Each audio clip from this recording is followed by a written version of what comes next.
আসসালামু আলাইকুম ওয়া রাহমাতুল্লাহি ওয়া বারাকাতুহু। পরকাল এবং দুনিয়া সামগ্রিক চাওয়া আল্লাহ সুবহানাহু ওয়া তাআলার কাছে।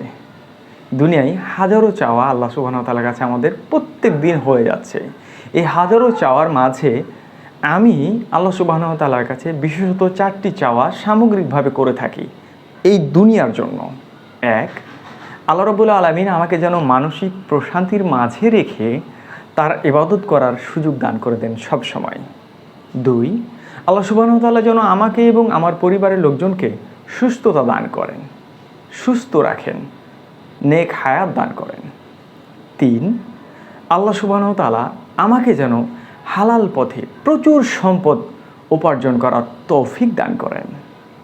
4, আল্লাহ রাব্বুল আলামিন আমাকে এবং আমার পরিবারের লোকজনকে যেন ঈমানের সহিত মৃত্যু দান করেন।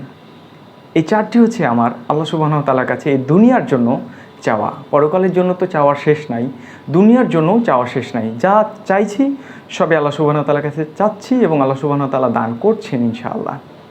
আপনাদের চাওয়াগুলো ভিন্ন হতে পারে, আমার চাওয়াগুলোও ভিন্ন হতে পারে, তবে সামগ্রিক চাওয়াগুলো আল্লাহ রাব্বুল আলামিন আমাদের নেক চাওয়াগুলো, আমাদের ভালো চাওয়াগুলো আল্লাহ রাব্বুল আলামিন যেন কবুল করে নেন, এটাই হচ্ছে আমাদের সর্বোচ্চ দোয়া। আল্লাহ রাব্বুল আলামিন আপনার দোয়াগুলো এবং আমার দোয়াগুলো, সকলের দোয়াগুলো আল্লাহ রাব্বুল আলামিন যেন কবুল করেন, এটা হচ্ছে আল্লাহর কাছে আমাদের আরজি। আসসালামু আলাইকুম ওয়া রাহমাতুল্লাহি ওয়া বারাকাতুহু।